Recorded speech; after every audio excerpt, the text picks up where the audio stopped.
क्या ये एवरीडे की NFT 500 करोड़ से भी ज्यादा की बिकी है और ये क्रिप्टो पंक की NFT 50 करोड़ से भी ज्यादा की बिकी है। ओह, और अब तो अमिताभ बच्चन जैसे बड़े बॉलीवुड स्टार्स भी अपनी NFTs लॉन्च कर रहे हैं। और मैं तुमसे कब से पूछ रहा हूँ ये NFT होती क्या है, इसका इतना हाइप क्यों है, क्या बेनिफिट्स हैं इसके। और एक मिनट, तुम मुझे कहाँ ले जा रहे हो? NFT के टूर पर, जहां हम सिंपलिस्टिक वे में NFT के हर एस्पेक्ट को समझेंगे। NFT का फुल फॉर्म है नॉन फंजिबल टोकन। अब इस पूरे टर्म को समझने के बाद आपको समझ आ जाएगा कि व्हाट इज NFT। स्टार्ट करते हैं टर्म फंजिबल से। फंजिबल मतलब ऐसी चीज जो अपने जैसे सिमिलर आइटम से बदला जा सके, वो देखने में एक जैसे हो सकते हैं और उनकी टोटल वैल्यू सेम होनी चाहिए। एग्जाम्पल के लिए एक 100 रुपये का नोट दूसरे 100 रुपये के नोट के जैसा है, दोनों की टोटल वैल्यू सेम है, मतलब ये फंजिबल है। आप एक 100 रुपये के नोट को 50 रुपये के नोट से भी बदल सकते हो। और एग्जाम्पल्स हैं जैसे कि सोना, वो भी फंजिबल है। फंजिबल आइटम्स के फिजिकल और डिजिटल वर्ल्ड के एग्जाम्पल्स देखते हैं, जैसे रुपए, डॉलर, गोल्ड। ये फिजिकल वर्ल्ड में रिप्लेसेबल हैं, यानी फंजिबल हैं। डिजिटल वर्ल्ड में बिटकॉइन, इथेरियम, ये डिजिटल करेंसीज हैं जो इंटरचेंजेबल हैं, यानी फंजिबल। अब समझते हैं नॉन फंजिबल को। फंजिबल का ठीक उल्टा नॉन फंजिबल होता है, जिसका मतलब कोई भी ऐसे आइटम्स जो किसी और आइटम से रिप्लेस नहीं किए जा सकते और उनकी वैल्यू भी यूनिक है। नॉन फंजिबल के एग्जाम्पल्स हैं मोनालिसा का पेंटिंग, सांची स्तूप, ताजमहल। ये सब नॉन फंजिबल हैं, ये सब यूनिक हैं। हाँ, इनके रेप्लिकाज हो सकते हैं, लेकिन ओरिजिनल आइटम सिर्फ एक ही है, मतलब ये नॉन फंजिबल है, किसी दूसरे से रिप्लेस नहीं किए जा सकते। इसके फिजिकल और डिजिटल वर्ल्ड के एग्जाम्पल्स देखते हैं। फिजिकल वर्ल्ड में मोनालिसा का पेंटिंग, ताजमहल, बेसबॉल कार्ड्स, क्योंकि ये सब यूनिक है, इनका शेप, साइज, कलर सब डिफरेंट है। डिजिटली नॉन फंजिबल आइटम्स हैं जैसे कि गूगल का डोमेन google.com, सिर्फ एक ही है। एप्पल का लोगो यूनिक है और एक ही है।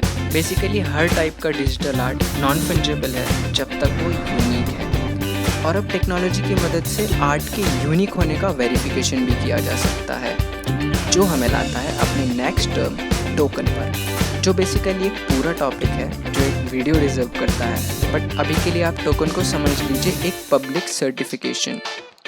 वापस चलते हैं मोनालिसा की पेंटिंग पर। इसकी कई सारी रेप्लिकाज हैं, लेकिन असली सिर्फ एक है।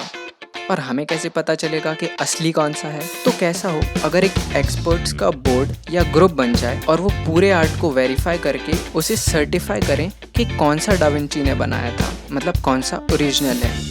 अब सेम चीज़ को आप ब्लॉकचेन पर अप्लाई कर दीजिए। जैसे कि कोई भी एक आर्ट ब्लॉकचेन पर डाल दें और हज़ारों करोड़ों कंप्यूटर्स इंडिविजुअली उसका टोकन बनाएंगे, जिसे आप कभी भी वेरीफाई कर सकोगे कि ये ओरिजिनल है।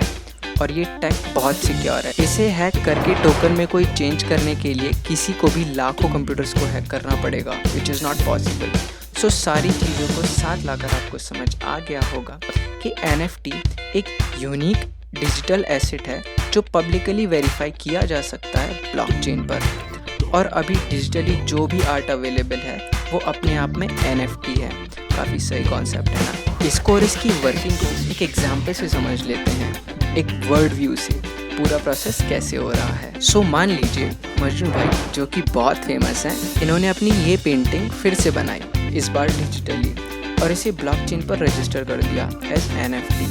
अब ब्लॉकचेन पर एक ब्लॉक ऐड हो जाएगा जिसमें मजनू भाई का आर्ट है और सर्टिफिकेशन है कि वो इसके ओनर हैं। चाहे तो वो स्मार्ट कॉन्ट्रैक्ट भी ऐड कर सकते हैं, बट स्मार्ट कॉन्ट्रैक्ट हम किसी और वीडियो में समझेंगे। सो अभी मजनू भाई ने ये अपनी NFT बना दी है और इसको कुछ मार्केट प्लेसेस जहाँ लोग NFT खरीदते बेचते हैं वहाँ डाल दी है।